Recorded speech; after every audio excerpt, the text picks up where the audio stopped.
Bienvenidos a Nueva York, el show que celebra 2 décadas resaltando las valiosas contribuciones culturales, sociales y artísticas de las comunidades latinas en la Gran Manzana.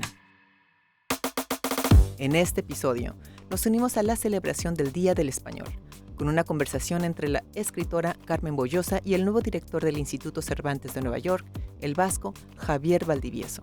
Javier reflexiona sobre las ventajas del multilingüismo y el plurilingüismo, así como sobre su labor en la promoción del español, las culturas hispánicas y originarias, en un momento de grandes desafíos.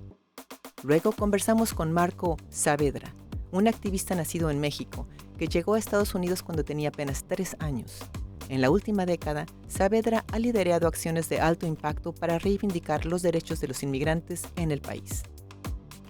Cerramos el episodio con un homenaje al Día de la Tierra, con una entrevista al diseñador colombiano Humberto Cubillos.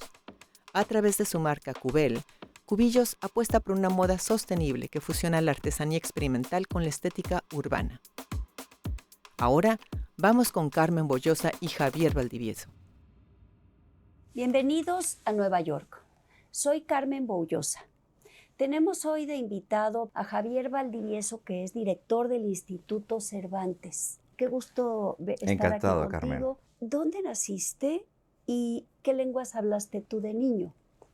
Yo nací en España, en el País Vasco, en San Sebastián. Mi idioma materno es el vasco. Mi madre era vasco parlante y educativamente era complejo porque ellos eran familias que vivían en vasco y cuando ya bajaron a la escuela se encontraron con el castellano. Y el castellano no como un idioma de comunicación amable, sino como una imposición. Y en casa lo que teníamos, éramos 3, 2 hermanas y yo. El vasco era el idioma familiar, el que teníamos con mi madre, y con mi padre ya pasábamos al castellano. Entonces vivíamos en ese equilibrio, en una España que va reconociendo los idiomas que tiene el Estado español, que son el castellano más 3, el vasco, el catalán y el gallego, y el vasco ya empieza a entrar en el sistema educativo, en el sistema social, bueno, con cierta normalidad, y en eso estamos en este momento. ¿Y cómo fue que entraste al Instituto Cervantes? El Cervantes, como bien has dicho, es el producto, y el otro día Luis García Montero lo dijo aquí, de una España ya democrática. Es imposible pensar que en un régimen franquista o dictatorial una institución de esta características tuviera el más mínimo éxito o sentido. Se crea en 1991 con una España democrática, con un gobierno que ya se da cuenta que hay un idioma que no tiene una presencia solo en España.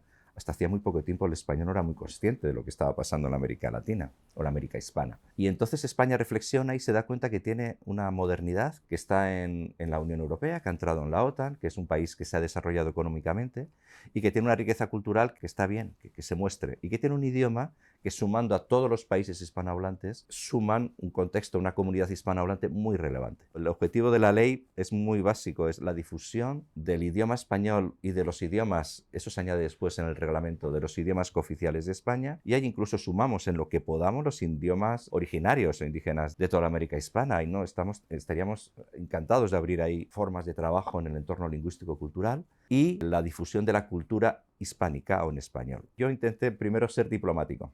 Para mí me gustaba mucho el entorno internacional, las relaciones internacionales, pero era demasiado complicado.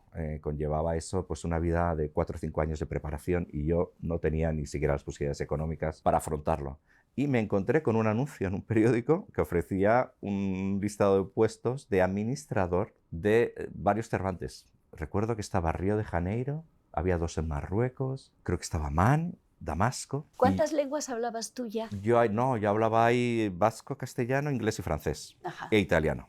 Hablaba 5. Y me eligieron, pasé un concurso y entré en el Cervantes de Casablanca. Y ahí tú elegiste tu siguiente parada, que fue Roma, creo, si no me equivoco. De ahí fue a ¿O Roma. te eligieron a No, Roma? pedí Roma, yo quería ir a Roma. ¿Pediste Roma? Sí, a mí me gusta mucho Italia. Yo con Roma tuve un enamoramiento muy joven y yo tuve un momento en mis 20 y tantos años cuando empecé a trabajar en los cuales yo cada vez que podía me iba solo a Roma. Y de Roma... Elegí Nueva York porque además mi mujer iba a venir a trabajar aquí en Naciones Unidas, con lo cual era un proyecto para los dos espléndido, pero justo fallece antes. ¡Qué tremendo! Y entonces yo me vine aquí con 2 niñas de 5 y 9 años y nos instalamos aquí. Fue un proceso en lo personal, no sé si es el espacio para decirlo, pero muy complejo, muy difícil. Y aquí estuvimos 5 años. ¿Y de Nueva York dónde fuiste? Pues de Nueva York ya yo opto entre una convocatoria pública del Cervantes para ser director, porque pienso que ya el puesto de administrador es un puesto que está muy bien, es muy interesante, pero yo quería afrontar algún nuevo reto y sobre todo trabajar en el ámbito cultural. Entonces hay una convocatoria y me presento a varias direcciones, 4 o 5, y me dicen, podemos darte una dirección, pero tienes que ir a Sofía, Bulgaria. Y nos fuimos a Bulgaria. ¿Cómo recibían el español y el contacto con la Pues cultura mira, hispana? estos pequeños países son muy interesantes porque son poblaciones que saben que tienen idiomas locales, en este caso es el eslavo, pero es un eslavo búlgaro que no necesariamente les comunica fácilmente ni siquiera con el eslavo serbio, ¿eh? O sea, que tienen diferencias y tienen muchísima curiosidad por estudiar idiomas. Y de ahí, ¿a dónde fuimos? Creo que esa vamos a tener que ir más rápido para regresarnos a Nueva York. Pues de allí nos vamos a Budapest, a Hungría. Y ahora, tu llegada a Nueva York. No entraba necesariamente en mis planes, pero me dijeron, Javier, queremos a alguien que ya haya estado, que tenga un perfil muy de gestión, y entonces aquí me vine. Y he llegado pues en el mes de septiembre, llevo 6 meses. Pasamos por momentos bastante difíciles. ¿Cuál es el papel del Cervantes en este momento especial? Yo creo que el papel fundamental es convertirnos en un espacio de reflexión, un espacio neutral, abierto a cualquier conversación, sin temor a las palabras, abierto al debate, muy abierto al mundo hispánico. ¿Qué quieres decir con esto del miedo a las palabras? Pero estamos en un momento en el cual hemos avanzado mucho en derechos civiles, en derechos para minorías. Estamos en un momento en el cual se plantea una batalla cultural que puede tener incluso sus razones. Pero lo que no podemos pensar es que una reflexión sobre este tema nos puede llevar a un retroceso, a una reacción, que es un poquito lo que estamos viviendo. Yo creo que los derechos se consolidan, los derechos dan derechos, y eso se manifiesta luego en palabras. Se manifiesta en la capacidad de hablar de cualquier tema, en cualquier lugar y en cualquier momento. Y en Nueva York celebrar el 23 de abril el español, es el Día de la Lengua, ¿es en este momento particularmente importante? Pues efectivamente, nosotros lo vamos a celebrar, te lo voy a explicar en 2 palabras, con un programa cultural. Lo hemos vinculado cada 23 de abril, ahí organizamos una semana cervantina y cada año lo vamos a dedicar a un espacio imaginario o geográfico. Y este año lo hemos reflexionado y queríamos hablar de Centroamérica, porque entendemos que es un espacio especialmente estigmatizado en un entorno como puede ser Estados Unidos. Tenemos siempre una pregunta de rigor aquí. ¿Qué es para ti Nueva York? Mira, yo con Nueva York experimento algo que me encanta. Yo cada vez que salgo a la calle en Nueva York, creo que voy a ver o voy a descubrir algo diferente o algo nuevo. Sigo teniendo esta sensación después de 5 años y en el 6º en esta ciudad. Y luego tengo un efecto, para mí tiene un efecto físico que va a parecer superficial. La ciudad se acelera constantemente. Yo ando mucho más rápido aquí que en Europa. Todo tiene otro ritmo, otra cadencia. Y eso a mí me hace pensar que es una ciudad que está preparada para cualquier cosa, para todo. Para lo mejor, pero tal vez también para lo peor. Es un mapa demográfico fascinante. Cada barrio, cada calle. Me fascina, me parece una ciudad que a mí me dinamiza muchísimo en lo personal. Muchísimas gracias, Javier. Qué delicia haber estado aquí hoy escuchando esta conversación, este autorretrato de Javier Valdivieso, director del Cervantes aquí en Nueva York. Yo soy Carmen Boullosa. Ha sido un gusto enorme. Gracias, Javier. Muchas gracias. Estar con ustedes también y hasta la próxima.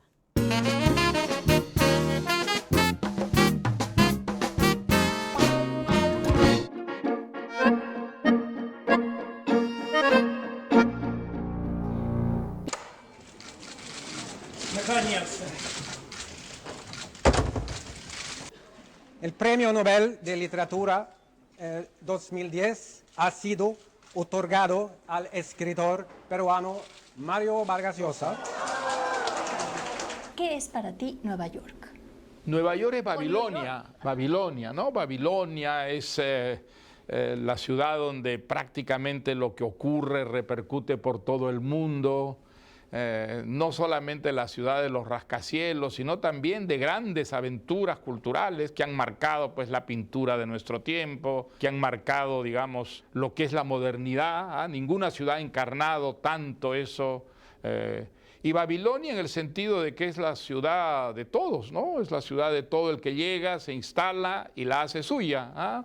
No he vivido en Nueva York, una vez viví un año como profesor en Columbia, un año académico, y después mis estancias han sido siempre pues, de semanas o de pocos meses, pero siempre he sentido esa energía extraordinaria que creo que contagia inmediatamente Nueva York a todo el que la pisa y sobre todo pasa un tiempo en ella, ¿no?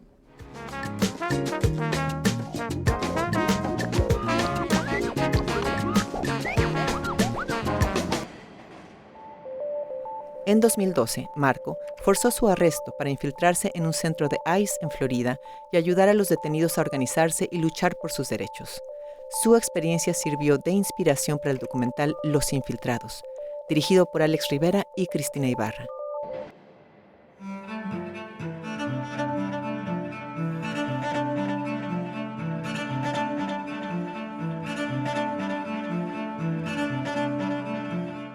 Hi, my name is Marco Saavedra, and I'm originally from La Mixteca Baja. This is in Oaxaca, Mexico, and our native village is San Miguel Ahuehuetitlan.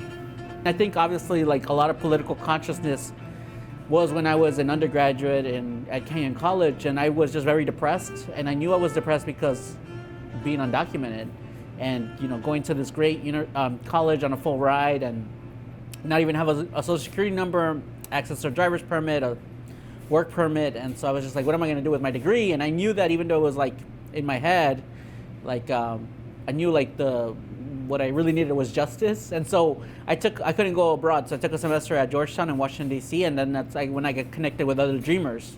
But I would say it doesn't really obey the logic of time because my family as Mixteca, as indigenous folks, I think they've been organized and politicized for a very long time.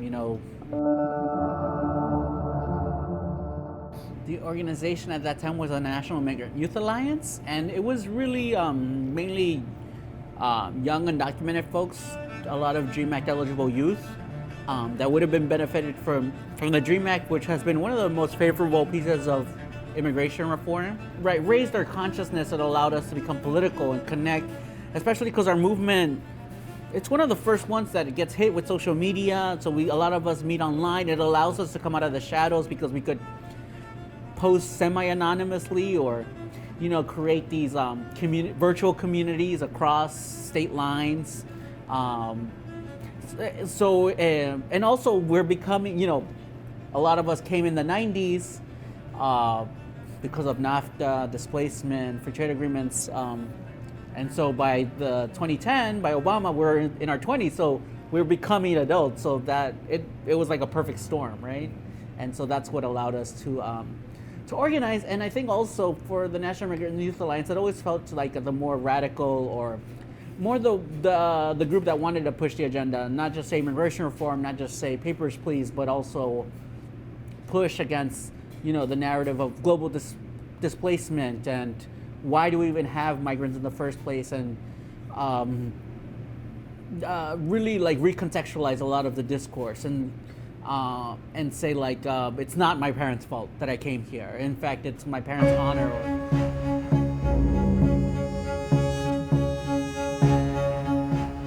It doesn't exist exactly. Like the National Migrant Youth Alliance doesn't exist. I think again we were able to capture lightning in a bottle for those 2 to 3 years. But what does exist is a lot of the work and the organizers have become hyper-local. Obviously, the response to Obama was Trump with a Biden interruption, and so a lot of our work had to become hyper-local. So like now we're here in La Morada restaurant in the South Bronx. We're giving out about 500 meals daily to recently arrived refugees. We're giving out Know Your Rights cards. We host student groups here that volunteer to prep the meals, to raise political consciousness. Call this number with your case. They're waiting for your call. Vamos a necesitar un cuchillo re filoso. We can pass out a lot more phone numbers now. Vamos a tratar de terminar 600 antes del almuerzo. I mean, the documentary itself is a very great educational tool. I mean, foundationally, Alex and Cristina, the directors, wanted to be an educational tool so other people could learn. It documents a lot of the work we do, but also hopefully it unfortunately, also it applies itself to like our current context, if not worse. So I mean, Trump doesn't have the same numbers as Obama, but his vitriol is worse. Also, he's also undermined a lot more of the asylum rights. So even though sometimes even the deportation numbers obviously don't tell the full story, because if you're warehousing people on the Mexican side, or eliminating so many of due process rights that they're not even counted in deportation courts, like obviously the tragedy is still there, separating families right at the border. He had already lost his family. What else does he have to lose?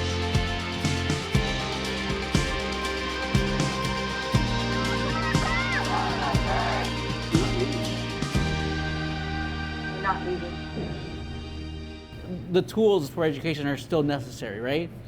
And also, I think hopefully it's to give hope, right? That there's a lot of burnout and depression and a feeling of impotence of, yeah, a lot of our biosphere is collapsing, let alone with or without Trump. That how do you have hope to organize? And so, I think obviously everything starts local, and it builds from the small to scale up. So hopefully the documentary is a tool for all of that. I mean, now I feel like almost like an old person, because I was just like at student U Pulse, and also trying to like be realistic with the students, but also try to give hope. And how do you do both at the same time? And the documentary definitely helps us. And I think also it feels like a very genuine project, because Alex and Cristina had documented their work for almost a decade, and so could really transfer a lot of that genuineness, or also be open to the fact that they couldn't capture everything. And so how do you use your art as a medium to use metaphor, right, to show what all of this work could be boiled down to in 90 minutes. I mean, it seems almost impossible, but they did an amazing job. See, I mean, I think if anything, what I've learned since from when I was 20, and maybe what I would tell myself back then, and also to our movement, was that it takes everything. And what I mean, and not that it should be overwhelming, even though it is overwhelming at times, but it takes love from your community and from your family. And I mean, I think the only way I can sit with you today is because we're here in my family's restaurant, right? And again, my mom, who was a janitor when I was in the movement and was working 100 hours a week, so she was a part-time janitor, and then she would work 60 hours here in La Morada to deposit $100 into my bank account once a month so I could stretch that out for the movement. I feel like she's sustaining me still to this very day. And so we live out like abolition and forgiveness and healing and trauma response every day, and not in like not just in an overwhelming sense, but also in a liberating sense, that this moment, this conversation, this interaction can be an avenue for liberation, and let that be emancipating, hopefully.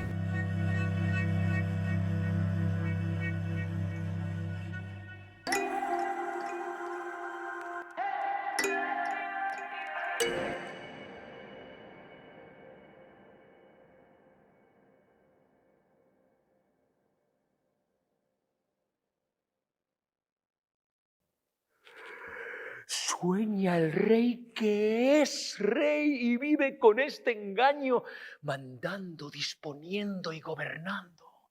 Y este aplauso que recibe, prestado en el viento escribe, y en cenizas le convierte la muerte. Desdicha fuerte que hay quien intente reinar, viendo que ha de despertar en el sueño de la muerte. Sueña el rico en su riqueza, que más cuidados le ofrece. Sueña el pobre que padece su miseria y su pobreza. Sueña el que a medrar empieza. Sueña el que afana y pretende. Sueña el que agravia y ofende. Y en el mundo, en conclusión, todos sueñan lo que son, aunque ninguno lo entiende. Yo sueño que estoy aquí, de estas prisiones cargado, y soñé que en otro estado más lisonjero me vi.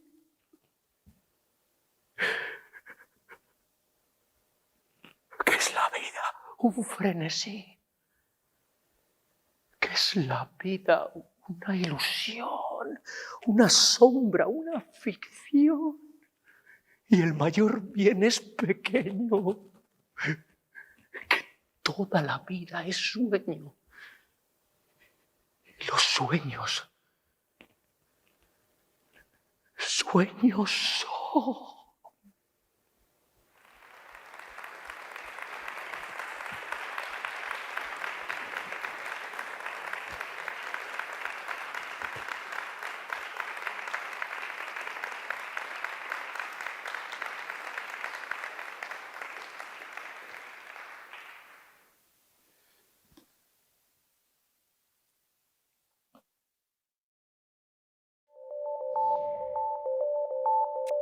Con su trabajo, Cubel rinde tributo a las comunidades indígenas y busca impulsar un enfoque más responsable en la industria, creando piezas únicas con conciencia ambiental.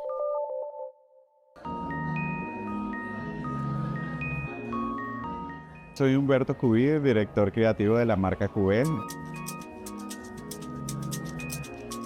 Cubel nace en el 2016 en Colombia, con una necesidad ya que el hombre en Colombia es muy tradicional.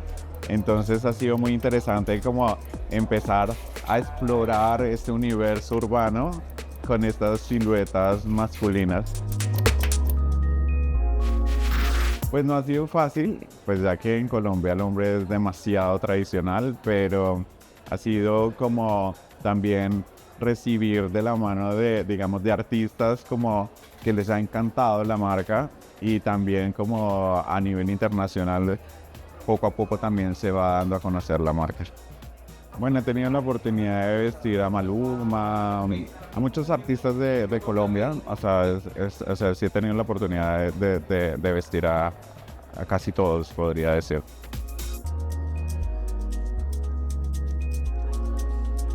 Pues siempre hay también como un recorrido de campo, pues donde uno logra también inspirarse y de retomar toda esta narrativa de culturas, de tomar como toda la parte de la orfebrería que usaban los indígenas, también retomar toda esa parte del trabajo que hacen con barro y todas las texturas que ellos generaban también a través de los textiles.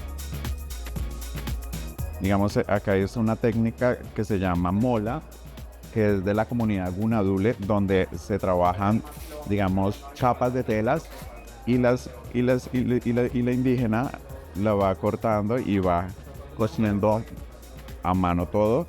Digamos, ese es un trabajo también hecho en 2 agujas, donde cada una de las piezas está conectada a la narrativa de la colección, que eso es lo que yo siempre he buscado, tomar historias de culturas prehispánicas, donde tomo también toda la parte iconográfica para poder generar esas texturas, porque lo que siempre me ha gustado es como explorar con la parte artesanal. Sí, hasta toda la parte de los bordados son hechos a mano también. O sea, toda la parte de las texturas, o sea, no es que venga la tela así, sino yo genero pues la textura a través del concepto que esté manejando. Pues me ha gustado siempre como explorar con diferentes volúmenes, o sea, que las prendas no sean como segmentadas a que diga uno es de mujer o es de hombre, sino que se la pueda usar un hombre o una mujer, que sea libre. Y digamos, por eso siempre he estado como explorando también con todo el tema de las capas, de las sobreposiciones, y con el tiempo pues he empezado a hacer algunas piezas especiales para mujer, pero lo que busco siempre es como que las piezas funcionen para hombre y para mujer. Sí, lo que busco es eso, como mostrar la artesanía que sea un poco más elevado y que se salga como el cliché del saco tradicional. Lo que he buscado siempre es como que las piezas sean piezas de calidad para que te duren, o sea, es como una pieza de colección prácticamente. No hago curvas grandes porque son piezas especiales, y lo que he hecho también es como, digamos, esta colección de denim nace también de una propuesta que hice de reciclado. Entonces lo que hacía era como, trabajé con una fundación y todos los pantalones que estaban ya prácticamente deshechos porque estaban rotos, lo que hice fue cogerlos, picarlos y lo que hacía era como entretejerlo con la artesana. Entonces de ahí nace también esta colección de denim. Y ya pues lo que te digo, o sea, siempre me ha gustado como mezclar diferentes técnicas, trabajar con diferentes artistas y poder plasmar también toda la parte de estampación a través de la historia o de la narrativa que vaya a contar en cada una de las colecciones. Este nace de la colección esa que yo te digo de reciclado, con una fundación, la Minuto de Dios. Y ellos me dieron toda la parte del denim y yo lo que hice fue mezclarlo. Bueno, la alegría es cuando empiezo a recibir también el reconocimiento como una propuesta diferente, como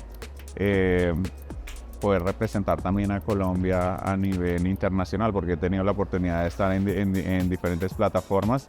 Entonces para mí eso me llena de orgullo también de poder mostrar el trabajo colombiano. Bueno, ha sido también un poco difícil el tema de siempre, o sea, digamos, trabajar en serie es súper complicado. Entonces pues sigo trabajando piezas muy especiales para un público muy específico. Pues lo que te digo, o sea, siempre gira en torno al trabajo hacia artistas, hacia también de artistas performáticos, artistas plásticos, músicos. Entonces ha sido muy interesante. Estar en Nueva York es una gran oportunidad de dar un paso a estar en una plataforma o en una capital de la moda y poder, digamos, o sea, mi meta es llegar a Europa y a Asia, entonces siento que es como, es un proceso donde uno poco a poco va escalando.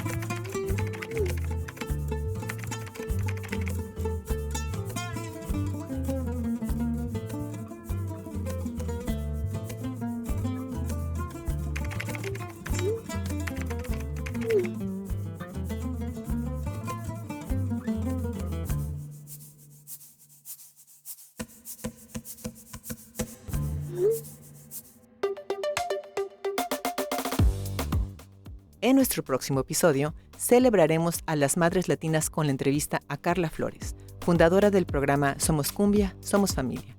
Además, conversaremos con la terapeuta Doris Benítez sobre su historia y los desafíos que enfrentan los niños inmigrantes en la actualidad. Hasta la próxima. No te olvides de descargar la app de Kuni TV gratis y descubre historias humanas en profundidad con Nueva York.